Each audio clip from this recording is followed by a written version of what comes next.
ये एक छोटे से ऑर्डिनरी शहर में शुरू होता है जो अचानक बिल्कुल भी ऑर्डिनरी नहीं लगता। लोग उठते हैं और उनके पास्ट के नुकीले किनारे गायब हो जाते हैं।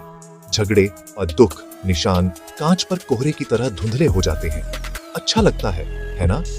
सिवाय इसके कि जब कोहरा रुकता नहीं, नाम फिसलते हैं, जब चेहरे फीके पड़ते हैं, आइडेंटिटी बिखर जाती है। मैं रोहन हूँ, या कम से कम मेरी आईडी यही कहती है।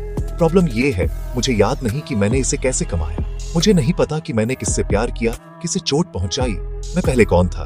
बस एक शांत दर्द जहां एक लाइफ होनी चाहिए। एक रात शहर के ऊपर बिजली कड़कती है और लाइब्रेरी की लाइट्स टिमटिमाती है। मैं अंदर जाता हूँ। वहां बारिश और पुराने कागजों की खुशबू आती है। पीछे हिस्ट्री की एक शेल्फ के पीछे जिसे कोई नहीं पढ़ता, मुझे हवा का झोंका महसूस होता है। एक दरवाजा है, बिना निशान का, स्टील का, लॉक्ड। मैं धक्का देता, वो खुल जाता है। नीचे का कमरा एक सीक्रेट लैब है, ठंडा, चमकदार, गुनगुनाता हुआ।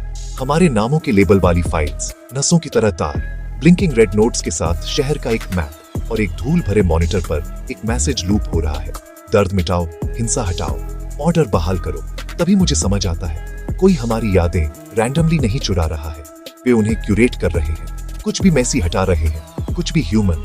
मैं और अंदर तक जाता हूँ। कोड, लॉग्स, एक शेड्यूल, एक शैडो ऑर्गेनाइजेशन महीनों से हमें ठीक कर रहा है, सबसे बुरे मोमेंट्स को निकाल रहा है, और धीरे धीरे उनसे जुड़ी हर चीज को, क्योंकि दर्द कहानी को बांधता है।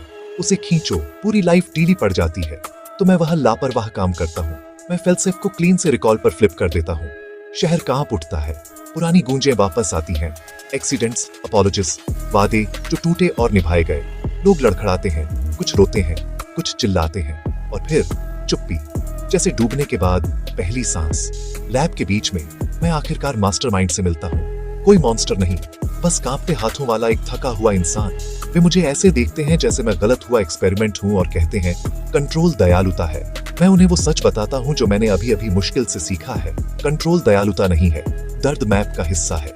इसके बिना आप घर नहीं ढूंढ सकते। आजादी दुख देती है, लेकिन वो ठीक भी करती है।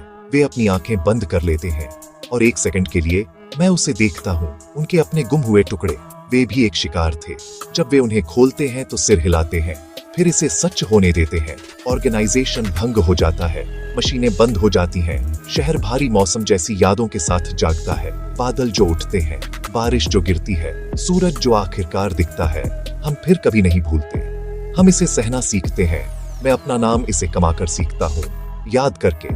और अगर आप इससे कुछ भी लेते हैं तो ये लीजिए, हमारी यादें अच्छी और टूटी हुई धागा है। उन्हें बाहर निकालो।